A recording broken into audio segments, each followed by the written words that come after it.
Hey everybody, welcome back to the Get Ready podcast. And of course, this podcast, just to let everyone know, is sponsored by the Get Ready Catering, which is doing catering for anything and any occasion that you can think of. Anything you want, anything you need, any kind of food you do or need or want or any kind, I can help. The company can help. Get Ready can help. We want to get you ready for whatever your catering needs are. And if you need that, and if you need to send an email, all you got to do is send it to getready@gmail.com. Send it to getready with 2 R's @gmail.com for anything you need. Or just give me a call or drop me a text at 226-998-7787. That is 226-998-7787 to get all your catering needs in there. I'd be more than happy to do it. Anyways, so this episode, if anything, has got everybody to... Sorry, I don't know where I'm going here. I'm just going off. What I'm trying to say is, this episode, I had the pleasure of running into Samantha Whiteye again. I'm sorry, Samantha. I don't want to mess up your name. I don't want to mess up your Lenape name. Anyways, I will attempt to say it though. But in this podcast, she was kind enough to come back and talk on the podcast. And as always, it was a pleasure having her on because she is such a wealth, a library of knowledge when it comes to the culture, the languages, everything. She is truly, there's no more better words I can honestly say about her. Just the fact to say that she was on earlier in the year, and in that short amount of time, she managed to really just expand everything she's done, whether it's teaching classes on the culture and the language, or even just, going around learning what she can. She's a constantly busy person, doing all these different classes and helping with medicine gardens and learning songs and everything. She's really out there, and it's fantastic. If you get a chance to see her, really take some time to talk to her and get whatever you can, or even more importantly, just attend her classes. They are some of the most fantastic things.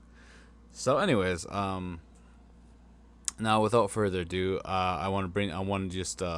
before we get into the podcast, we did record this again at the downtown in London, Ontario, at the library. So the room is not as secure as last time, as there was an open ceiling. So if you hear some other noises in here, or it sounds a little more echoey than normal or anything, any noise change, there is a bit of a open ceiling. So just let everybody know if anything comes off sounding weird in here. All right, now, without further ado, let's get into the episode. So, ni shinzi Xúwii Shoopéekal, ni nongiae ela pawi lakawi, ni naungula wamak takwa, ni ndalana pawi. So, hello everybody, my name is Samantha Whiteye. I am from Moravian of the Thames First Nation. I am Lenape, and I am here sitting down today to do my second podcast. So I'm very excited to be here. Thank you very much for having me. Yeah, of course. I'm always happy to have you back, because like I said last time we did do this, to me it was overwhelming, because I knew about Lenape and everything like that, like just a little bit, but when it was like all that, it's kind of like a wave that just came over, and it just kind of like a lot of information. I was just like, wow, because it was like very, I knew you were telling me before that you came off kind of nervous. It didn't really seem that way. Yeah. So like it did pretty good though. So like everything was fine. So, but that was, I want to say February. Yeah, I think so. Yeah. So that was about, I don't know, 5 months ago maybe. Yes. I don't know. I'm not gonna try and math it. I just want to say maybe 5 months. So, in that short amount of time, what I've seen is just a complete growth of everything you're doing, and it's very, very it's very impressive and very inspiring and motivating to like see someone just go from, I remember you were telling me, I'm just learning the language and I'm just starting to kind of do this, and then like in a short amount of time you just completely exploded. In a good way. Yeah, just grew, sprouted. Yes, exactly. So yeah, it's I've been doing a lot. I guess on the forefront of things. The first thing that kind of helped me in this area of growth is not my organization. A few individuals from Moravian Town started a grassroots nonprofit organization called Missing Inc. And basically, because unfortunately our reserve is very small, we actually don't have an environmental sector. Yeah. But because we live on the river, and we wanted to, preserve the river, take care of the health of our river, and not only that, but our lands. A lot of people might not know this, but a lot of our ancestors were actually buried along that river. And what they did, they had a project back, I don't know the exact dates, but they had a project to pull those headstones away from the river because of the erosion. Yep.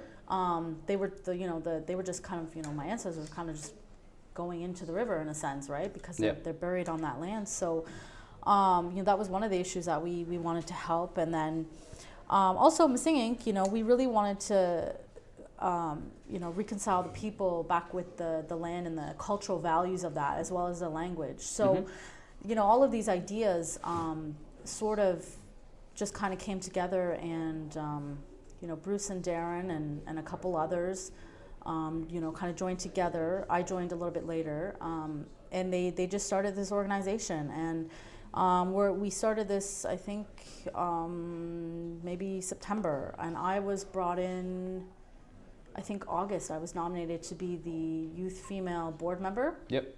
On the board, so I was thrilled because obviously the river means so much to me, and be able to step up and do the work for stewardship and reconciliation, and then obviously the huge cultural component of it, especially for us, was like crucial and important. And I felt that I needed to be on this. I needed to do the work. So we've done, strategic planning, and, we have a little website, and, I made sure that we got business cards, and, Bruce has done a lot of work on our proposals. So we have some projects on the go, and Darren, he's so knowledgeable, with all of the land-based type of stuff. He can identify trees, the grasses, like he's really good with all that technical stuff, whereas I'm learning a lot from him. Yep.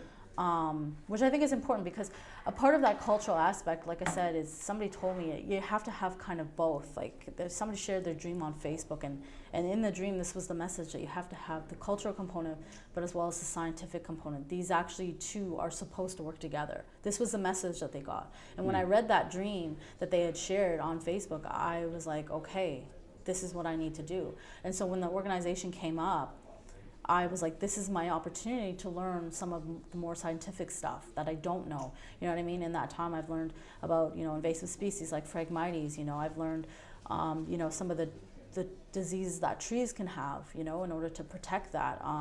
I've learned some of the mussel species in our river that are, endangered.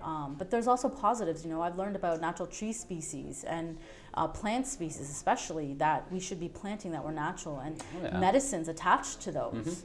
You know what I mean? And then, even with Bruce bringing the language component, the traditional names for some of them. You know what I mean? So it's just like little pieces right now, but those are going to grow. Like my knowledge base for that side of it is going to grow, as well as the cultural component. So it really interweaves both really beautifully. And that's really one reason why I love the organization, especially because it's for our community. It's on our lands, it's for our community, it's for our part of the river. We should, as a people, be stepping up to do this kind of work. And I'm really happy with that. So I took on a project with the organization, my first kind of project. So I'm the project coordinator for one of the proposals that we were granted from TD, Friends of the Environment. Yep. So my project was to plant medicine gardens for the community. So 10 community members, stepped forward and said they would like to plant a medicine garden. So we got sweetgrass from the Amjanong greenhouse. I'm not 100%, I can't think of the name of it off the top of my head, but we got it from there. And then we had, I believe Darren started the tobacco seedlings in little pots, so we got all our tobacco from him. And then the cedar was donated by the Lower Thames River Conservation Authority. Oh, okay. Yeah, so we got those, and so we went around and we rototilled the ground and we put the medicine gardens in, and we were not able to find sage this year at a timely manner because we got our funding a little bit late, but we're going to have seeds to plant in at harvest time so that they will have sage next year. Yeah, kind of get it ready. Yeah, get it ready for the next year. Okay. Because the tobacco, it doesn't come up every year like the sweetgrass and the sage will, but because you have to collect the seeds every year. So we're going to go around harvest time, do that for the community, like help them with that. And in the meantime, they kind of take care of the garden and weed it and water it and look after the medicine and stuff. So that was my first project, and we got all 10 gardens in. I'm very happy. I'm like, yes, I did this. So it was a lot of hard work, a lot of trips back and forth, but I think the community members were really thrilled to, be a part of that and start that. And, obviously if we can, make it a more, be able to reach out to more community members and get them more involved in doing that work, I think that'd be awesome. Mm-hmm. So like with that kind of program that you've done, the project, how many members of the community are you reaching out there? Well, we had to go within our budget. So initially we wanted to do 20, but with any project in a community, it's always a slow start, especially for being a young organization, and just trying to do this on our own kind of thing. So we managed to get 10. So I think that's a good start because people, hopefully those 10 individuals will go out there and start talking about what they're doing, and I'll be able to post on our social media page, look at the progress of the gardens, and hopefully next year if we can renew it, I would love to, and get more people involved, and do maybe a larger community garden for everybody.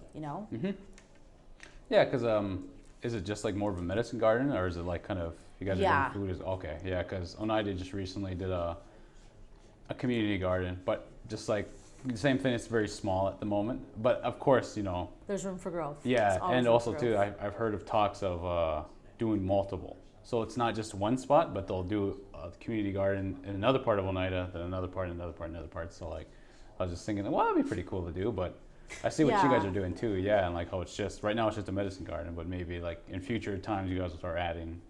Yeah, well, I think we have. Things. Yeah, I think we have one plot kind of picked out for that, and we did do we rototilled it the one day, and I know Darren put some stuff down there, but I'm just not sure of the current status of that garden or what it's going to be used for in the future, or. But I know we did do some work on that, but it's just kind of in limbo right now. So. Oh, okay. So that was the first one you did. Yeah, that was the big circle garden out on along the nature trail that we have running through our reserve. So that's off that. I know there was talks of letting that area be retired from the agricultural side and kind of go wild. So I know there was interest in doing more of a environmental project with it. Planting more trees and more natural grass species and stuff like that. And but I'm not 100% sure what we'll do with that. Oh, okay. So it's out there though.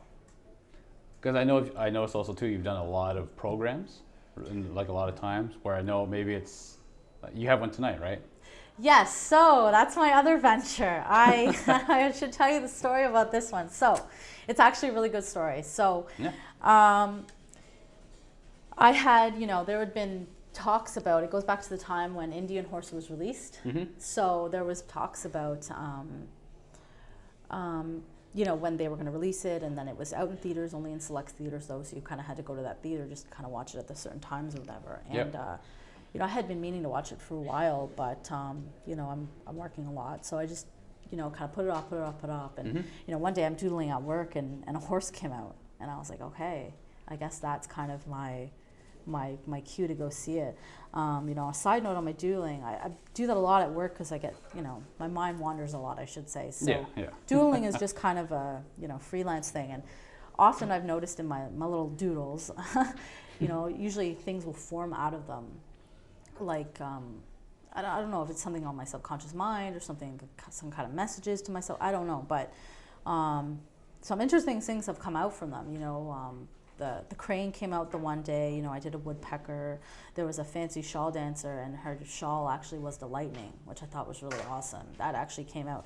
And my doodles are just so freehand. You just just do these lines, and eventually the lines form a picture. Yeah. So it's like really random. So for these images to come out, like, it has to be something. So anyways, the one day that I did that, the horse came out. So I figured that was my cue to go see Indian Horse. That was the time. So I didn't want to go see it alone because I knew it was going to be a really heavy movie. Yeah, it was. It was, yeah. A very heavy movie. So I didn't want to go see it alone. So I started asking a bunch of people to go with me, and I ended up with a carload, which is awesome. And I ended up with somebody too that wasn't even in our culture, but he was interested and wanted to come anyways for the experience. And I wasn't sure about asking him at first, but he was like, no, it's fine. Like, I understand what it's kind of going to be about, and I've learned a little bit in school, but they don't really teach anything in school, right? Yeah. So I said, okay, like, I know it's not really your style, but yeah, come, like, we'll come. So I gathered them all up, picked everybody up, and we drove with this carload to the theater, and we got there, and I said, because I know it's going to be a heavy movie, do you guys want to smudge beforehand? And then they're like, yeah, that's a good idea. So I set my stuff out on the trunk of the car and, lit the smudge, and we're going through, and I'm explaining to my buddy how smudging works and kind of why we're doing it for this time. And he said, okay, so he wanted to participate, and he smudged, and then we went in and watched the movie. And obviously the movie is it's very difficult to watch. There's a lot of heavy themes, and yeah, it is. It made me think about a lot of things, I guess, during like watching it. It was just, when the one boy was like, getting his new English name, and he was like, no, this is not my name, I'm an Anishinaabe, my dad's a trapper. And then he was like, no, you're this, and you're going to be a good Christian boy or a Catholic boy. And then he was like, no, like, I'm this. He knew his identity, and he was so adamant on it. I was like, I wish all of my people had that kind of courage. I wish all of us could be able to stand up for ourselves like that, have that kind of voice and sense of identity, and everything that he carried. It just was so palpable. You could see it, you could feel it. Yeah. It was beautiful. And to watch that kind of spirit be kind of altered, broken. Yeah. It was very difficult. And the main character too, he went through a lot, his own traumas there. And so after it, I watched it, and I like cried through the whole thing almost, because it's very hard to watch. So afterwards, we all kind of left the theaters and went out to the car, and I suggested we smudge again, just because it was a very heavy movie, smudge it off kind of thing. So, so we did, and I seen these other ladies walking in the parking lot, and I I invited them over because I figured they watched the movie too. They must have. So, I invited them over to smudge, and they came over, and so they smudged with us, and I just got talking to them, and I just started telling them what the organization was saying was doing, and how passionate I am about the culture and the language, and all these things that we're trying to accomplish. And I get very passionate when I talk about these things, like it's just So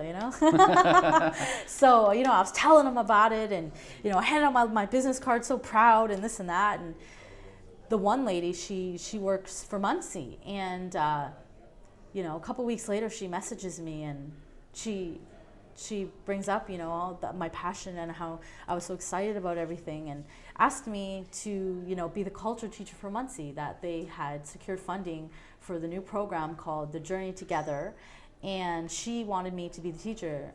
They had somebody in mind, but I guess it must have worked out, or it didn't work out for whatever reasons, but this kind of was, the direction she wanted to go in, and she chose me from a 10-minute conversation in a parking lot. I was picked. So it was kind of like fate just dropped this in my lap, you know what I mean? And so yes, I've started this program, The Journey Together, and I'm really proud, because I've never done programming in my life, and I told the group that kind of right off the bat, and I told the lady, right away, I've never done this kind of thing before. I just have all this passion, and I would go out there and try my best, but I've never done programming. Like, I don't really know what I'm doing. And, she gave me some tips and pointers, and, she introduced me around everybody. And, I talked to other people who had done programming, and, they kind of helped me out a little bit. And then, when I had kind of a month to get ready. So I created, all these templates for my work organization. And on this book, I wrote down, all the topics I thought about when it came to culture, our dress, our moccasins, our language, different parts of our culture, the songs, the social dances, ceremonial parts, our big house ceremony, identity stuff. Like, it all started coming out, flowing. And I was like, holy, I have enough ideas just for 1 year in content alone. This is going to be easy. I was like, look at all these ideas. I could do this. The reality is it's awesome. I'm so happy to go out there every week and teach, but it is a lot of work and it's a lot of research, but the good thing is like creators helping me with all of these pieces that I'm looking for.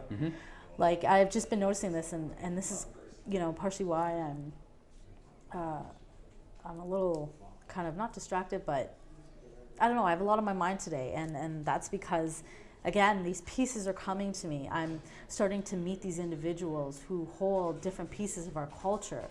You know, it's like they're coming to me. So, you know, I talked to somebody and he mentioned songs from, I think he said down in Indiana, social songs from like 1930s, and he has them.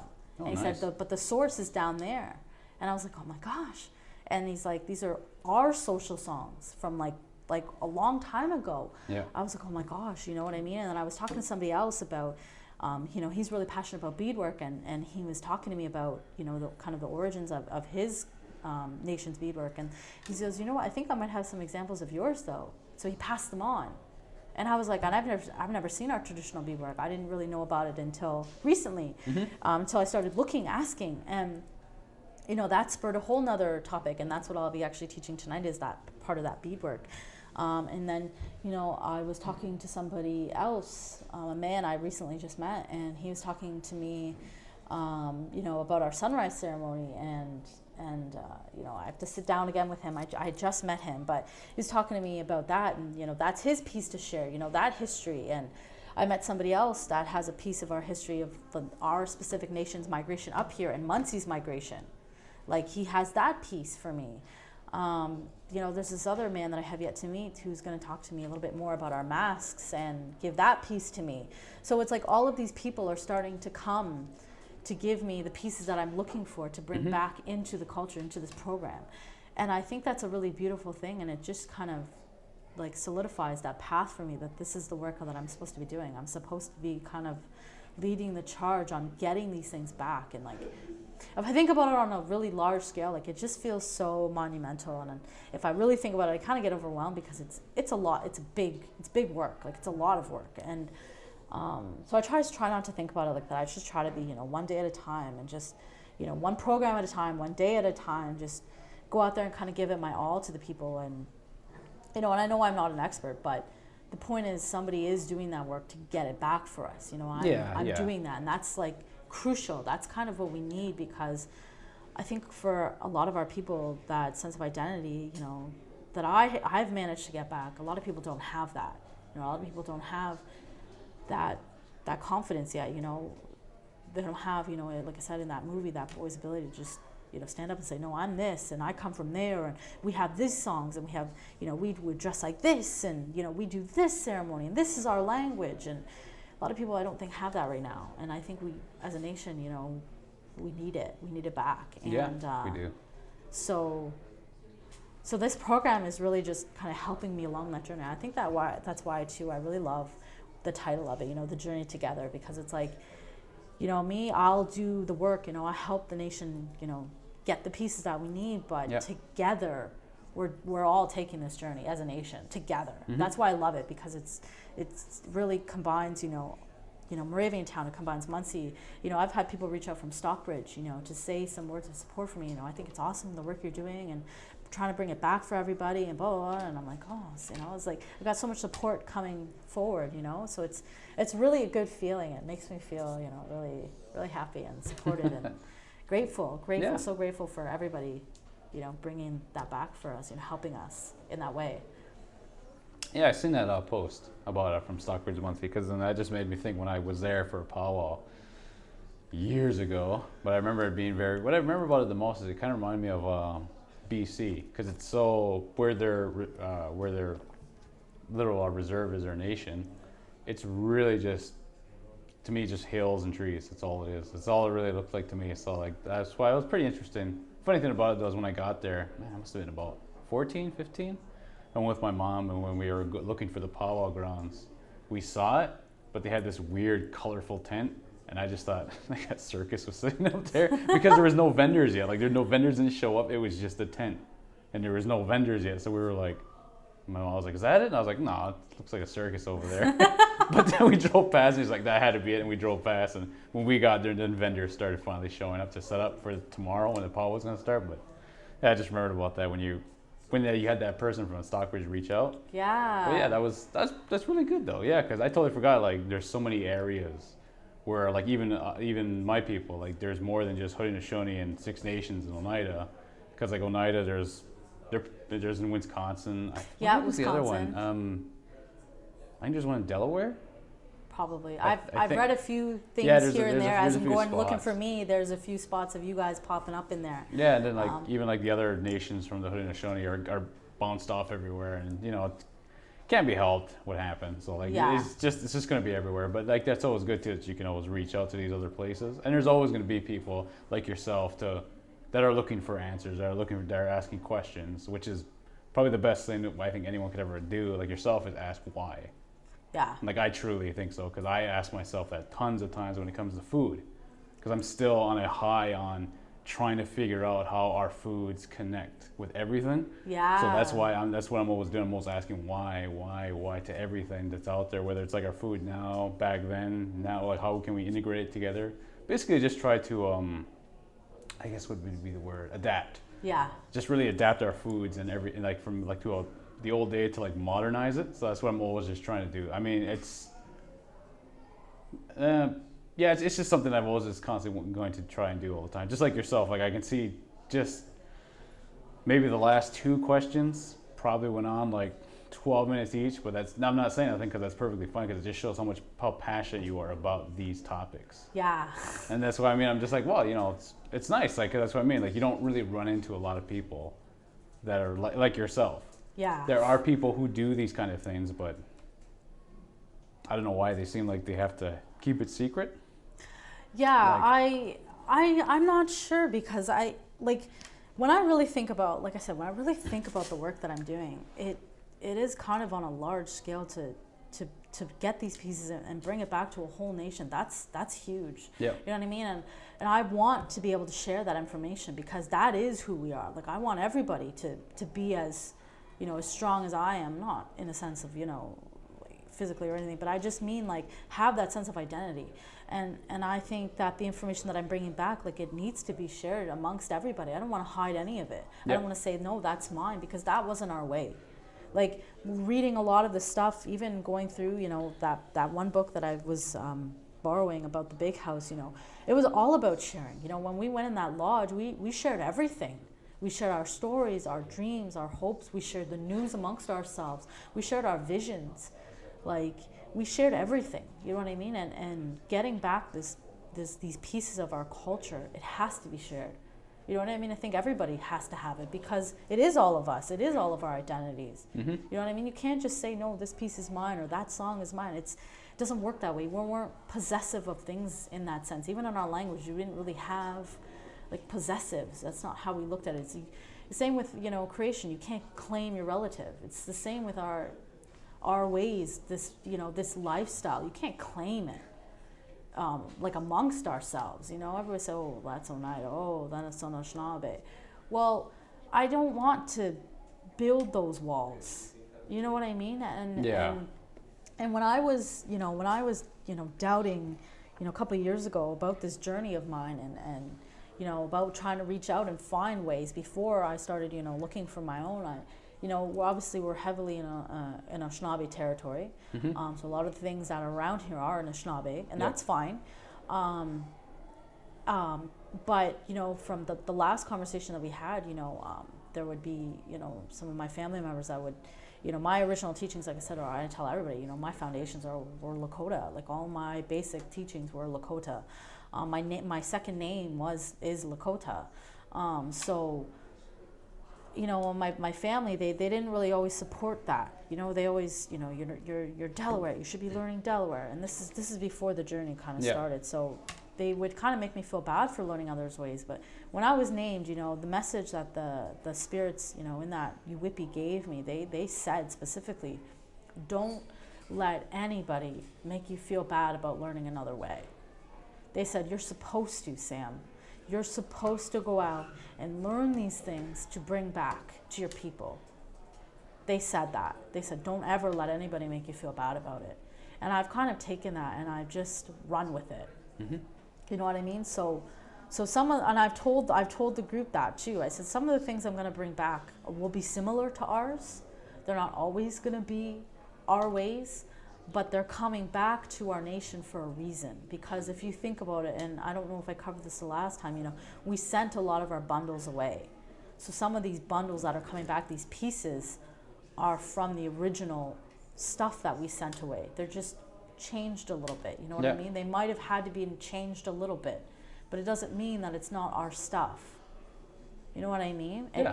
It is all our stuff. It's all our ceremonies and our song. It's, you know what I mean? So when it's in a different language, it's supposed to come back for a reason. And I told them that. And the group has been really supportive. I mean, it's a small group of individuals right now, and I've tried to heavily base it on our culture, which for the most part I've been very successful at. But there is going to be some things that I'm going to have trouble getting, or, it's can't help that. Yeah. But at least I'm out there doing the work and trying my very best. I think that's all anybody can do.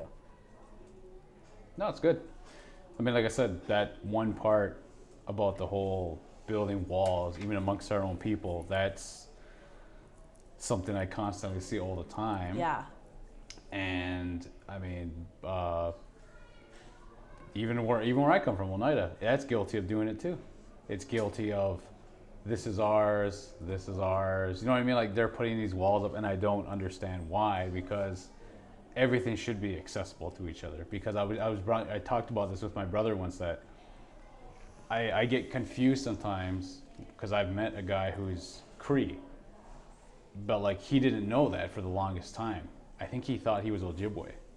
Like, he just, for like years, like I think he actually was adopted. So when he came out, he wanted to know who he was. He actually thought he was Ojibwe because where he grew up, just basically where he grew up, because you look at a map, you look into it, and then it wasn't until I think he was probably about in his mid-30s, he said he found out he was Cree. So that was a long time. So he spent a lot of his time learning Ojibwe stuff. Yeah.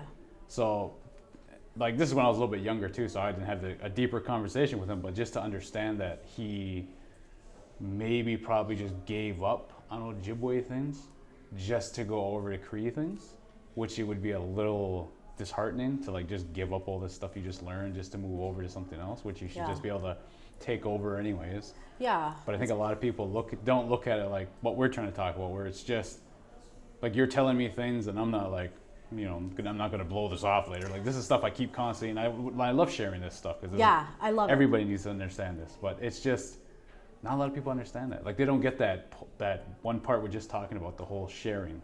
Exactly.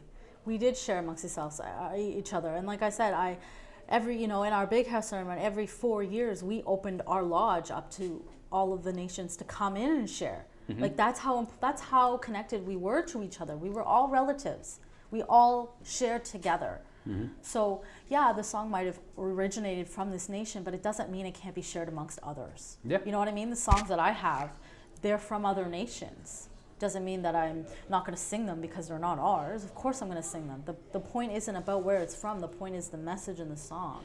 They're ceremonial songs. They're meant to be sung for those reasons, and you have to remember that. You know what I mean? Mm-hmm. Or this other knowledge, you take it and you keep it, and you kind of become that knowledge like a knowledge carrier. You know what I mean, for different things. But it's so important to have, different aspects to share. And be respectful of where it's coming from, but don't claim it, or don't say, "Oh, that's not my way. I don't want to learn it."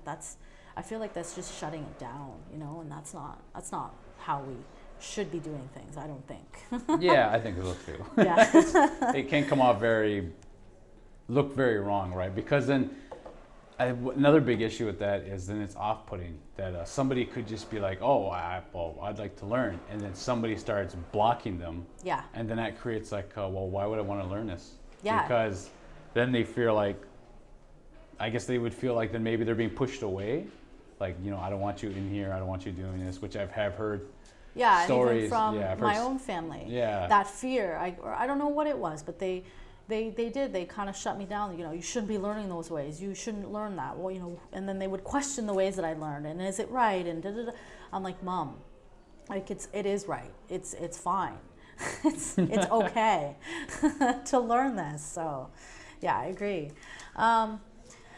But so with my program, I think it's going to run until March, and then it's a pilot program right now. So it's like I said, it's in its first year. So hopefully we get renewed funding for it. But with the new provincial legislation that's been rolling out everywhere, I'm sure you know about the whole education. Everything's kind of up in the air for that kind of stuff. So I hope it doesn't, branch out in that, especially for the cultural component. Like, it's so important. Yeah, that is something where it's like, because I don't know. It's hard to talk about it without just like, ugh. I know, right? It's such a daunting thing. I'm like, I don't want to think about it too much. I just want to do what I'm doing, I guess. Yeah, exactly. I know what you mean. But besides because you did a project earlier, there's this one now that you're doing. Is there anything else kind of in particular that you might be doing future-wise? Or that you might be kind of working towards even?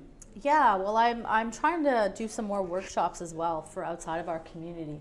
I teamed up with a lady in London, Heather, and she runs the Social Beehive. And I actually, Missing Inc. set up their first ever vendor stand this year, just this Sunday, at Inspiration Fest in London. So I've been branching out, I guess, in a sense, to the London area.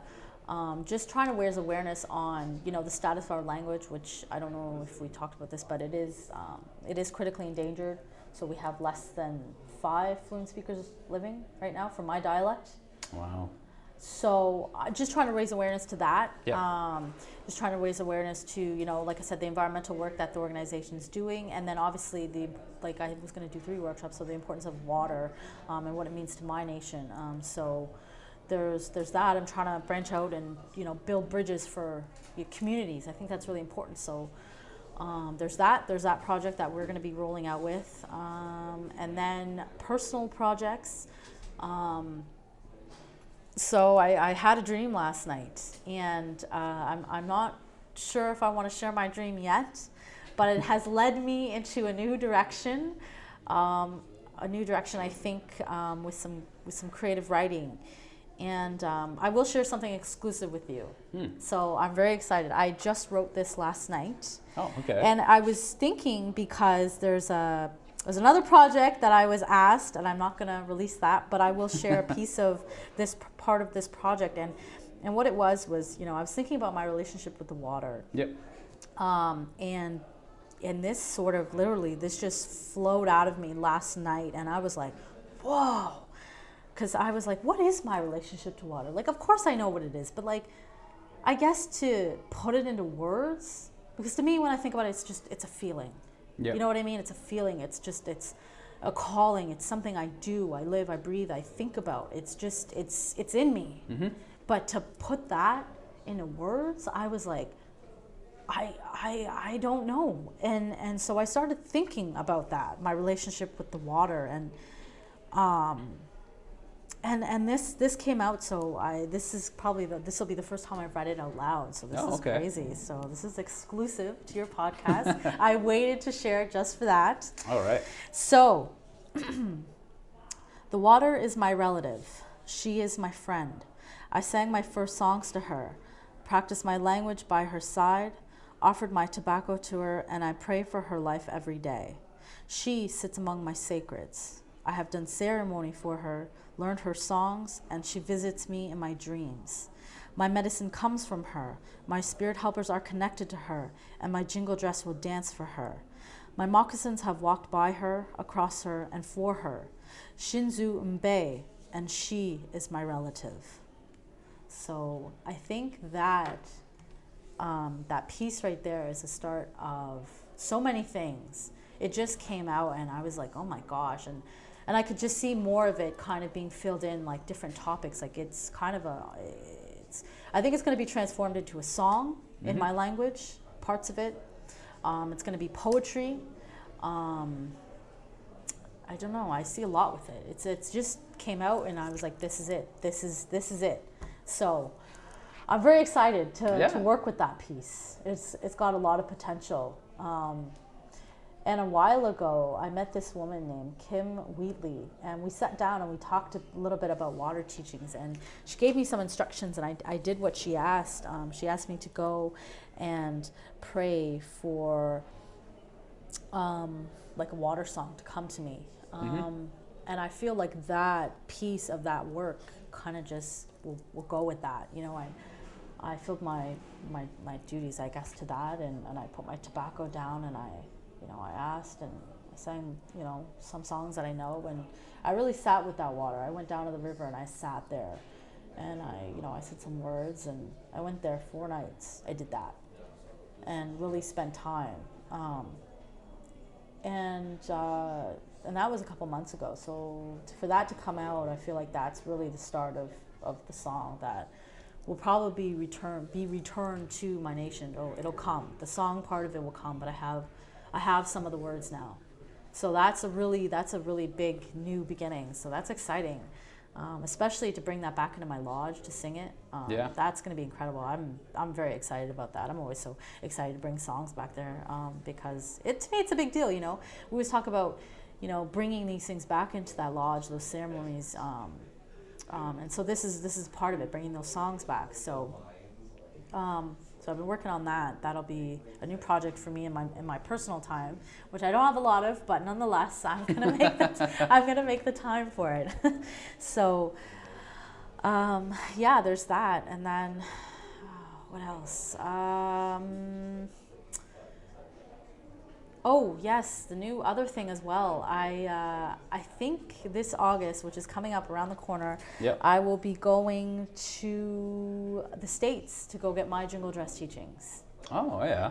Yes, so that's coming. I'm very excited to actually get a vacation to just, say, okay, I'm gonna go for a week or two and focus on my culture, focus on me, spend that me time. Obviously spend time with my relative and the land as well. And while I'm there, we're gonna do my jingle dress. I think I'm gonna dance old style. Oh yeah. Yeah. So really bring back that cultural component of it. So from what I was talking with my sponsor, I guess she was telling me a little bit about that style of dance and the teachings behind, a little bit about them, and I think that's gonna be more my style. And I had a vision of my dress, the one that I'm supposed to wear. And I know right now, I can just tell you, it is very ceremonial. It will not be for powwow at all. Like, it's not going to be for that. So I'll probably have 2 dresses. I'll probably have to make one, because I do want to dance. Not necessarily for competitive, but at least to have one out there. But the dress in my vision, I'm not sure 100% if it's just going to be for my lodge and for ceremony, or if maybe we can take it out for a special, maybe at a powwow, and just like for awareness or to raise funds, or if they ask for that dance to be done, like that medicine dance to be done, that healing part of it to be done, then maybe I'll take it out. But I'm still working on that. It's a work in progress. I've had the vision. I've held on to that vision for a couple of years, but I just never seemed the right time. But this year I was actually supposed to go to my first Sundance in North Dakota with my brother. But with the way things kind of rolled out, and it didn't work out. But that kind of led me to the jingle dress. So I think this will be the year for that. And then next year will be for my first Sundance. I'll go and help. And then maybe after that, 1 more year, so maybe 3 years down the line, I'll be ready to do my first Sundance. Oh yeah. So you're actually going to do the whole... The commitment, yeah. My brother was very adamant on that. When I learned about the foundations, I guess, of Sundance, it comes again from that Lakota Nation, and he said, yes, Sam, like when you start dancing Sundance, it's a 4-year commitment. You have to finish it. Once you start it, it's a commitment. And I was like, I take that stuff very seriously. So I said, okay, maybe what I'll do, because I've never seen one yet. No? No. I have all the basic teachings of it, and I can talk about it, but at least from that nation, and but I've never seen one. So the idea was to go and help, do my first year helping, whatever they needed, kind of support. I would go and help, be there, and do that. And then the next year I would go out and dance and start that commitment. But that looks like it's going to wait for another couple of years, which is fine. There's no rush for these things. It comes when it's supposed to. I mean, when I first started dating Ashley and going with her and being with her, She was already doing her 3rd year of Sundance, and I've heard of it when I was really younger, but I've never been to one. But then I finally went to one because I was going to go support her. So I got the time off work because I was still working at the the home at the time. So I got that weekend off and I actually went. So I went there, and yeah, it was something new, something exciting because I grew up with Longhouse. Ever since I was a baby, my mom took me, and that's all I ever knew. But my dad was a guy who went all over Turtle Island. I remember. And he could tell me about every single kind of ceremony because he saw them all. Right. So when I told him, I'm going to go to Sundance, he was like, oh, he says, well, he goes, just remember one thing. He goes, even not just Sundance, he goes, but anywhere. He said, wherever you go, just, respect and just, don't do anything. Like, don't pretend that, well, this is how we do it. Yeah. He says, he goes, just have respect for them. He goes, and just watch what they do and learn from them. But when I went, I was very fortunate that, I don't want to get them mixed up. I want to say Jordan Whiteye. He was there, and he's the one they needed more men to help. So I was very fortunate that they actually asked me to help, but not only just kind of like the area, but I was actually helping lifting the men when they were doing all the head hangings and everything like that. And it was very nice. Like it was very cool. I loved it because then I got to be right in there with them and helping them. And there was something too because then I wasn't looking for pats on the back or nothing, but it was just nice that I was actually told that's very nice that you would do that, especially your first time ever coming because it's a big deal to helping the men do all this stuff and everything. So I was like, oh, that's pretty cool. So yeah, it was something very unique, and like I said, it was my first time seeing it. But after that, I was like, I did think well, I would like to go out to other ceremonies with other nations, whether that be the Shawnee, go back out to BC where the Haidas are and everything like that, just to see what they have. Yeah. Because it's a very, very, I hope they don't look at it like it's a club. I know nobody really does, but I'm just saying I just would like to go just to check out and see all these other nations and what their ceremonies are like. Just because it's something too that my dad was doing before. He was always going to all these places. So that's what made me think too that I was like, well, I'm a pretty open guy about almost everything. And it's just, and this kind of stuff too, is just intriguing to me. This is just what we're doing right here. You just explain all this stuff. If I wanted to, I could probably look for this stuff, but how far could I get in a book? Exactly. As opposed to you're actually getting oral history from people who are just straight up saying, oh, well, there's this and this and this and this. So you're getting all this extra information, and it's even more than a book could ever give. So that's why it's always so much better that is there. And it's even better too because you're actually going out and talking about it. You're actually spreading knowledge, information, teachings to everybody. So yeah, it's really good. That's why I was like, yeah, and it's even better too because then I can record it and then put it out there so that people can do it. Because I also want to tell you too that your episode in the first season is the most listened to out of the 16 episodes we had. No way. Yeah. It what? Is. Yeah. Wow. Wow. I'm floored. I didn't know that. I hope there's positive feedback on that. I feel like that episode was so young to where I've come from now. I remember posting it and being a little nervous to post it, not because of what you're doing. I love that you're doing this. I 100% support you. I think so highly of you. I respect you a lot. Thank you. I do. And what you're doing with your work, I have immense respect for you. So I really wanted to let you know that right off the bat. Oh, thank you. But I was nervous about what I was saying because I'm like, there's mistakes and I've learned so much more since then. And what are people going to think? Because some of it's, I've fixed it since then, but there's a little bit of errors. But I'm like, no, Sam, the point is that at least somebody's talking about it. Yep, exactly. The point is we're starting these kinds of conversations. We're starting to open those doors. And if it's wrong, you know what? I've made the effort to fix it, and I've gone out there, and like I said, I've done the work. I'm asking these questions. I'm finding these individuals. I'm doing that because it's so important to me.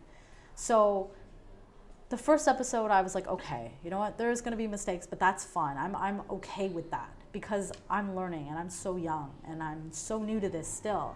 I always think when I, think about, the knowledge that I have and I'm like, oh gosh, I feel like I don't know anything. And I say that to I'm like, oh, I don't know anything. I do though. I know a lot. And it just surprises me sometimes how much I actually know. But I always compare, I guess, I have that bad habit of comparing myself to like the ceremonial people because they know all these ceremonies and they do this and they know all the ways and I don't know hardly any of the ways yet, but the pieces are coming. So it's like, you have to have patience, and I have to remind myself of that too, to be patient with my journey. Yep. Because, like I said, for years, for instance, like I said, I wanted to jingle low. I wanted to dance for years. I've wanted to do it for years. And every time I go to the powwow, I'm like, I should be out there. I should be out there. I should be out there. And then when I got my name done in the States, I wanted to, there's this part of the ceremony where you can ask, you can ask for things. Yep. Not for things, but for, for the, I don't know, just you can ask. Because the spirits are there listening to you. And I wanted to ask about my dancing. I wanted to ask them if they would kind of bless me with my dance, because I always thought, that you should receive your dance in a dream. I mean, not everybody does, but me being really, culturally inclined, that's the way I wanted to do it. That's the way I wanted to have it and receive it.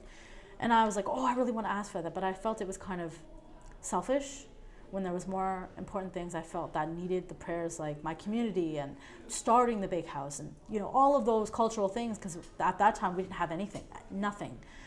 So I was like, you know what, I'm going to put that part of myself away because I don't think that's important when I have the floor to speak on some of these other issues right now, right here and there. So I was like, ask about these things. So I did.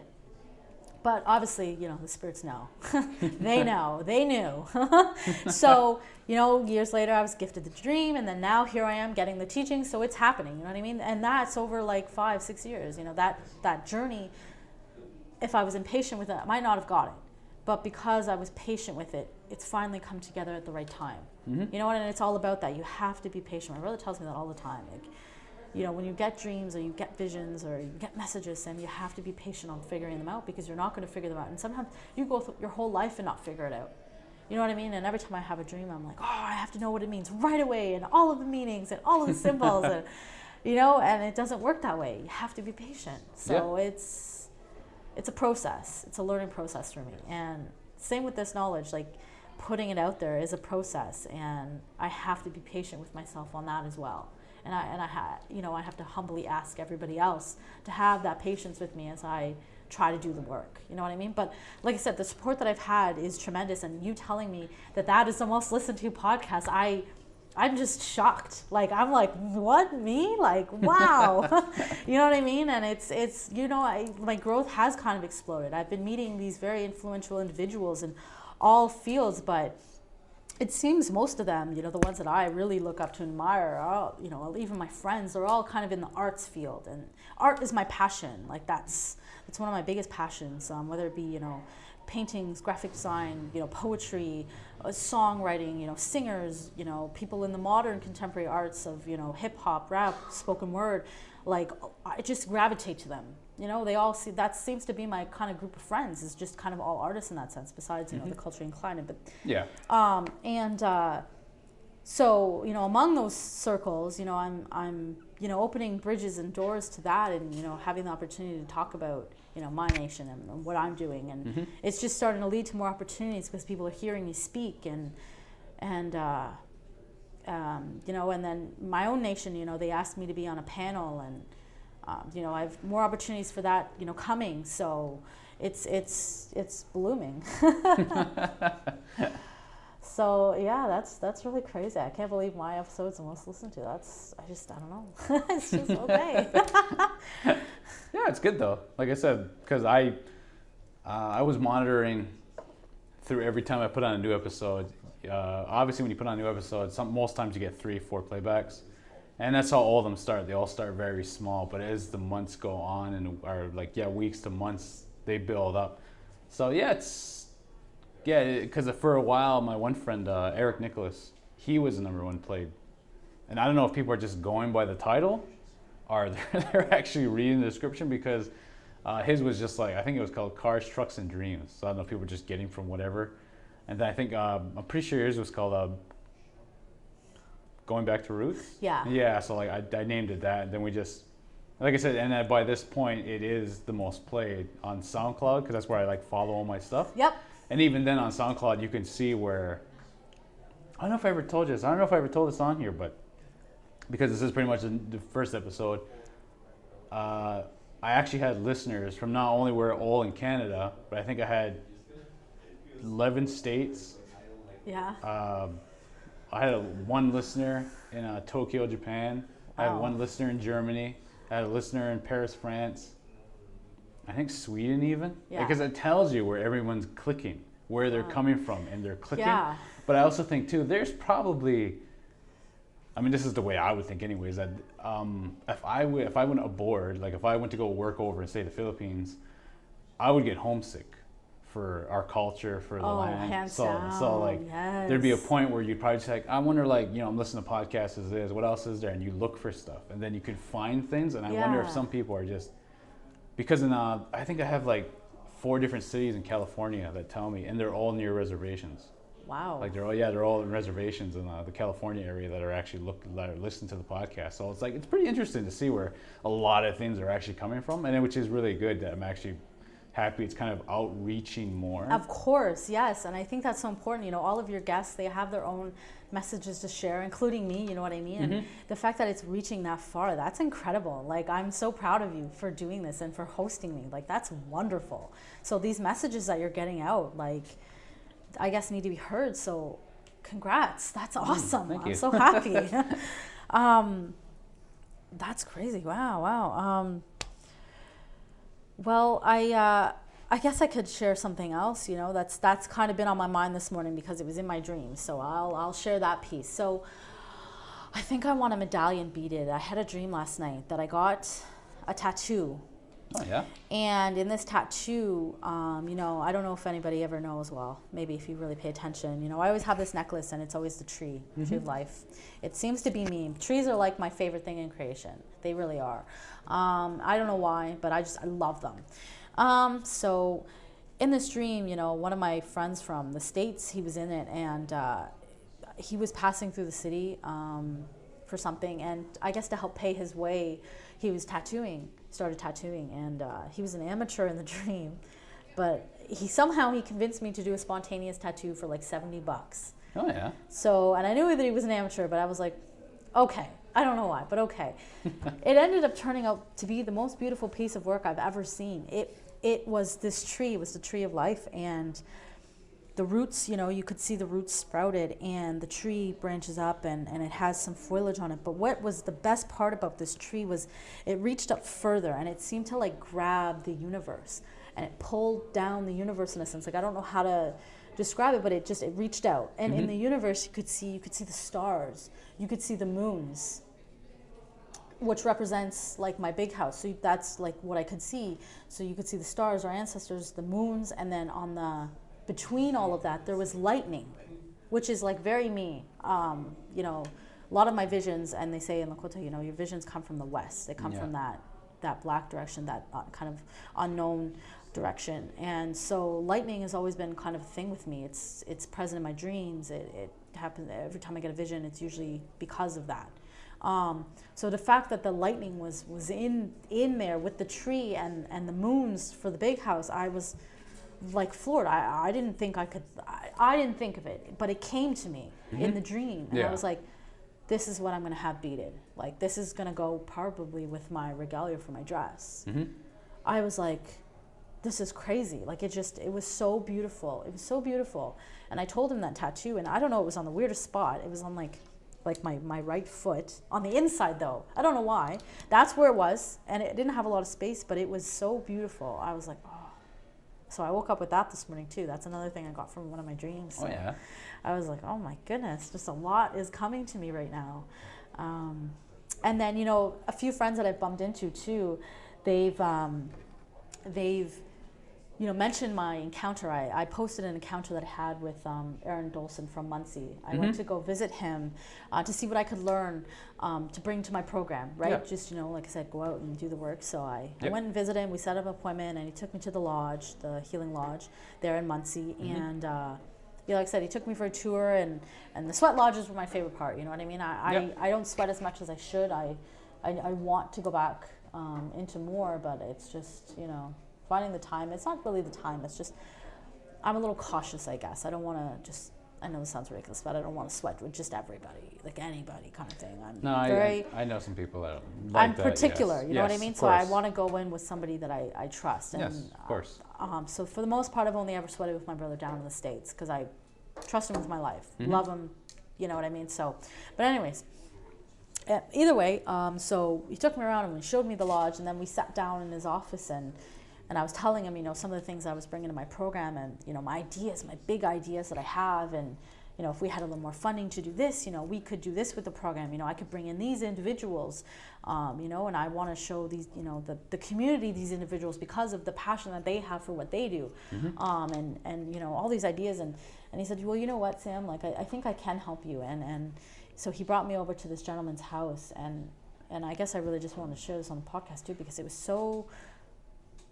was like, I don't know how to describe it. It was, so we go to this gentleman's house, and we knock on the door, and Aaron's like, you know, I want so-and-so, I want you to be introduced to Sam, and Sam, this is so-and-so, and he goes, oh yeah, where are you from? And I was telling him, you know, I'm from Moraviantown, but I'm, you know, the culture teacher from Muncie, and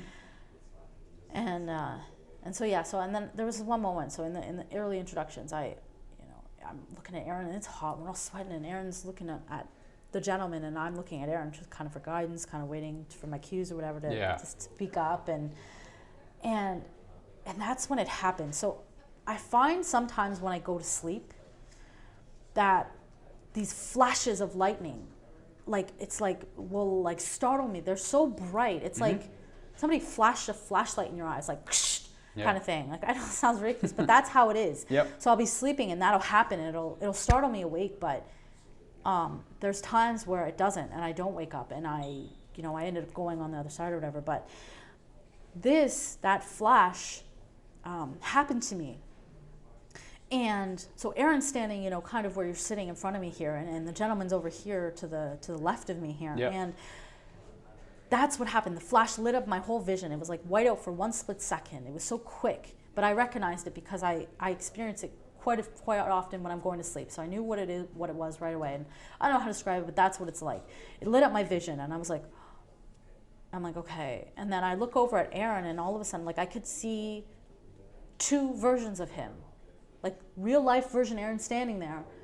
And then it was like something clicked, there was this dream that I must have had at some point in my life, but I didn't remember it. But seeing two versions of Aaron, the dream that I had was playing out in real time as this was happening. So it was like I tried to describe it online there. It was like two layers of film together. Like, you know, real life version is here, and the dream is happening. So I could see two versions of Aaron in this exact moment. It was just him, though. I saw like a different environment that we were in. It wasn't the same as the gentleman's house that we were standing, but the positions and the concept was the same, and this is why it was playing out in front of me. And I could see Aaron talking, but Aaron in front of me wasn't talking, but I could see him talking. I couldn't hear what he was saying, but I could see that he was talking, and he was looking at the gentleman. And in that moment, that's when I realized it wasn't like deja vu. It wasn't like I've done this before. It was like I've seen this before. Like I've seen this exact moment before. And that's when it happened. And then once I realized that, you know, it kind of went away. Because Aaron at this point was like waiting for me to acknowledge the man, and because this is happening so quick, I kind of blinked, and he's like waiting, and I'm like trying to get back to the present moment because this is happening all at the same time. I'm seeing these two versions of him, and so I'm trying to like blink him kind of the other part away, and he's looking at me like waiting, and I'm like, I shake myself, and I look over at the man, and he wasn't in the dream, but he was there. Like his presence must have been there. I just wasn't able to see him at the time in the dream. I must not have, but I knew that I was supposed to be here because I saw Aaron. So I looked at the man, and I was like, you know, I tried to really look at him, like, do I recognize you? Do I remember? Like, I don't remember you. I've never met you. So, but I know I'm supposed to meet you because of that dream. This is where I'm supposed to be. And it just like solidifies the path that I'm on of doing this kind of work, like getting those pieces back. It's, you know, I told Aaron what happened in the car, and he said, you know, that's your spirit traveling ahead to do what you need to do. That's you. And it's so funny. I was thinking about that because I'm like, every night, not every night, but most nights I go to bed and I'm like, oh, I wonder if something's gonna happen to me. Am I gonna have a dream? Am I gonna go on the other side? Am I gonna talk to my ancestors? Like, I know it's ridiculous, but I get all excited about it. And I'm like, Sam, just settle down, go to bed. I settle down and go to sleep, and then, I wake up in the morning and nothing happens, and I'm like, oh, okay, maybe the next night, maybe tomorrow, maybe something will happen, Yeah. But it's like, I've been doing that. I have been doing the work. I'm not remembering. You know what I mean? It's like, oh, Sam, you're you're waiting for something to happen. You're waiting to remember something, but you are doing the work. You've been doing the work. I must not on this kind of conscious level realized. Because do you understand what I'm saying? Yeah. It's like like I said, I had that dream, but I must have forgotten about it. But as soon as I saw it, I remembered it all of a sudden. But it was always there within me. I just didn't have access to it. So it's part of that journey, that gift. It's learning it. Mm-hmm. That's the first time that's ever happened to me awake. Yeah. But it was obviously meant to happen, and I don't know. It's a big learning curve for working, I guess, with gifts like that. It takes patience. And me, I don't have the patience sometimes, but you have to, right? Yeah, exactly. It's crazy. But yeah, that was the experience I had just last week. So it definitely, like I said, it solidifies that I'm supposed to be on this path and kind of doing this. So it's crazy. Yeah. Oh, it's very cool. Yeah, sounds like a very unique experience, and like I said, something that has happened. So it's pretty cool. Yeah, it is cool. It does, it gives me a lot of hope, I guess, for the future, because it gives me a lot of I guess confidence and kind of support that my ancestors are with me and they're helping me. They're helping me to find this stuff. You know what I mean? And be able to give it back to the people. And I just. That means a lot to me. That really means a lot that I have kind of the support from the other side, and that creator's doing that work for me too, because I had asked for this. I had asked for help getting this stuff. I'd asked for our people to have our culture back, and here it is. It's coming. So it's I don't know, it just means a lot. But I think that's all that I've kind of got going on right now. I mean, it's a lot, and it keeps me very busy. But I don't know. Like I said, I hope that it has a really lasting impact, and that people will take it forward and do what they need to do with it, or find what they need to find with the pieces that I'm bringing back. If I can impact somebody's life in a really good and positive way, that's really what I want to do. No, it's good, because I think there's that teaching about, what is it? I don't want to screw it up, so I don't really want to say it, but I just want to put that. They always say that we're the generation that are going to bring our teachings back, our songs back, everything back. So I think it just really shows that it really is coming forward, because there's people like you, there's other people that you meet along the way that do have songs, do have this, but they're not just holding on to it for a sentimental reason. They're actually, going around talking about these teachings, everything like that. So it's it's a slow process, right? And it's a process that I think, sadly, in our lifetime, we won't see it fruition, but we're just starting it. So almost like we're that spark that just becomes a flame, that'll become a roaring blaze after a while, but we're not going to be alive to see it. We're just at that very moment where we're going to turn things around. Because I know a lot of people especially our own people, are accepting that residential schools is what really, really screwed us all up. And whether they want to believe it or not, it's true. It really does. And I've been tracing a lot of issues back with cooking. Our people with food and cooking, all of it goes back to residential schools. Even in my own family, there's issues with health and cooking specifically because of residential schools. And I've traced it back to some of my friends, my girlfriend. It all goes back to residential school. That's how much that affected us in the one spot. Not amongst I'm not even talking about our language, our culture. It's not any of that stuff yet, but just the cooking part of it that I'm trying to really, really zoom in on and explain to people about how important it is that we know how to cook, because it's such an essential thing, because you can't teach people health until you teach them how to cook. Yes. So like, yeah, there's really no point talking about there's a difference between all this stuff, because they're like, well, who cares? Like, what am I going to do with it? So it's better to say, here's how you're going to use a knife, the stove, you know, everything in your kitchen. Then you go on to the next part. And that's what's I'm trying to do at the moment, is I'm trying to push towards more of this. So kind of like yourself, how you're like going out getting funding and everything like this. That's what I'm starting to try and do myself. But it's really just to teach people cooking, and it really is just to get people to understand that part. Whether it's the youth, you know, like to the elders, everything, that anyone who wants to learn, that would be the purpose of all this. And it's just that kind of part where I think we need to like really just kind of move forward with what we're doing.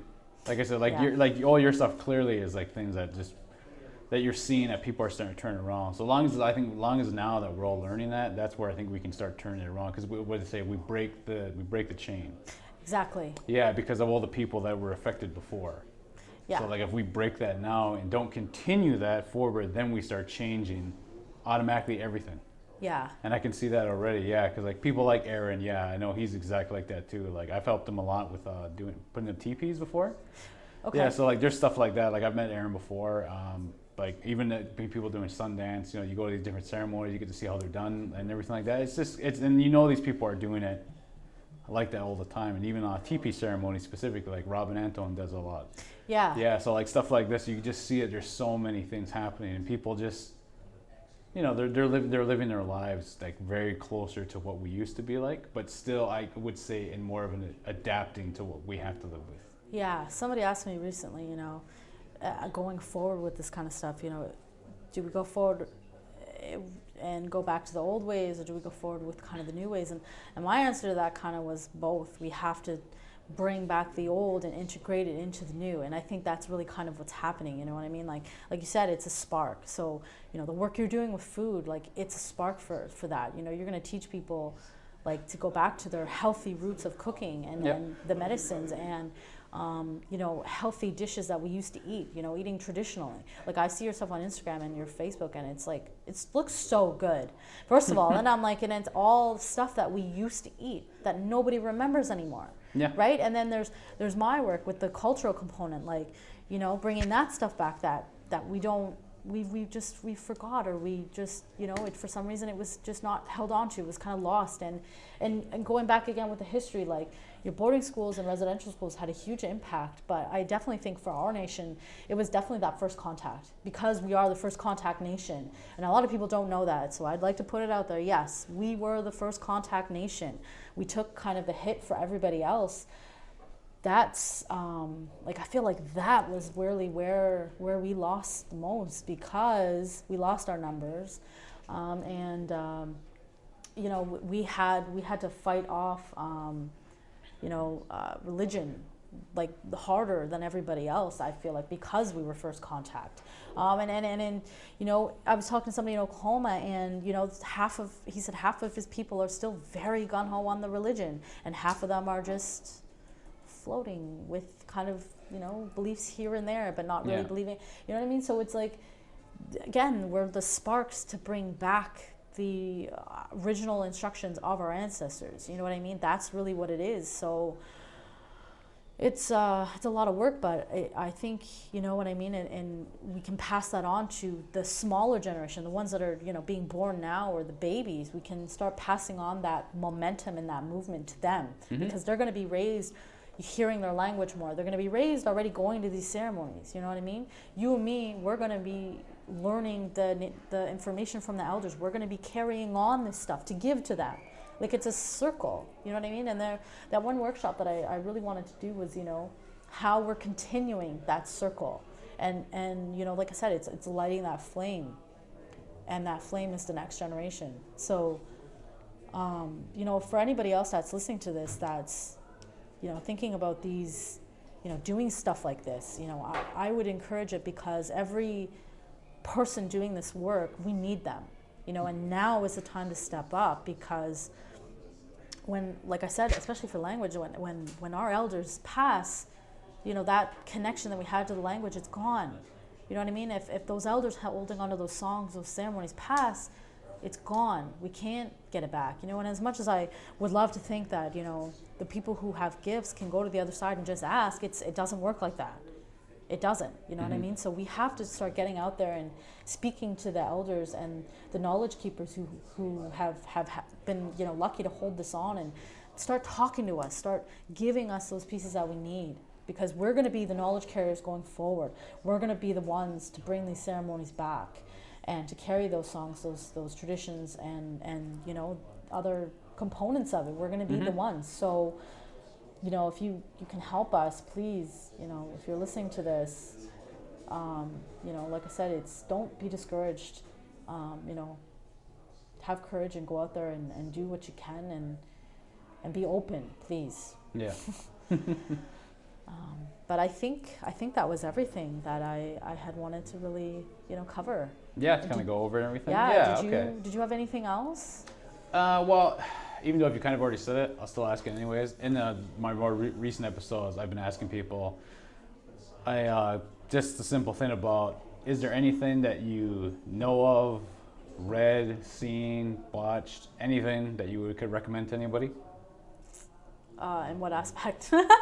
Anything. Like, say if you read a book, watched a movie, something you would recommend to everyone to check out. Just anything. Just gives people to like something to look to, like if they wanted to like look into something that you think like you would deem that people should really get into or look at and everything like that. Okay, I see what you're saying. Yeah.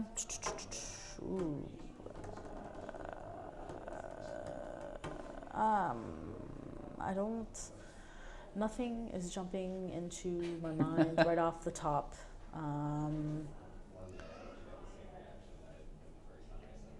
Well, I know you said a bunch of times you're really busy. That's why I was like, well, I'm not sure if there's going to be something. Yeah, it's like I do a lot of reading on, obviously I do a lot of reading on resources and stuff like that, but anything that I want to say, you know, this is where to go for that. At the moment, I can't think of anything. My sources kind of come from everywhere. As you said, a lot of that oral history, right? So yeah. I can't think of anything at the moment that's really kind of caught my eye. So I guess that would be my answer. Oh, okay. Well, like I said, it's a start. Yeah, it's a start. But last thing, I guess, to the listeners out there, if anybody did want to follow my journey, I am on Facebook under my traditional name, and it's spelled. I will spell it because you will not find it, and if I say it, you will not be able to spell it. So it is XUWII space SHOOPEEKAL.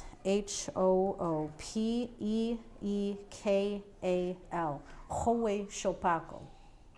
So again, thank you so much for having me on, and you know, giving me you know, an opportunity to speak openly, and so I just want to say big inishik. Yeah, all right. Yongo for coming on. And so, and just in case too, I'll put her name in the description. So if you don't want to keep rewinding it to that part, so you write it down. I'll put her name in the description so you can see. And all right then. So that's a good episode we just did, and so that's all then. All right. Yes. Alrighty. All right. See everybody next time. Lao Peach Canal. How about that, ladies and gentlemen? That was one fantastic episode, and I hope you really enjoyed it.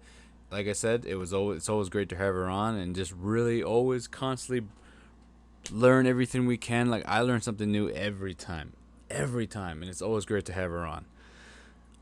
If you want, and if you'd like to attend any of her classes, look them up. She's usually having classes all around the area in the I guess Oneida, Nation of the Thames, or Chippewa, or Muncie, in that tri-res area. She's usually around there, or all the way down over in the Delaware area. She's in a lot of spots. It's like I said, if you get a chance to go to one of her classes, really go in there and learn some stuff. It's fantastic.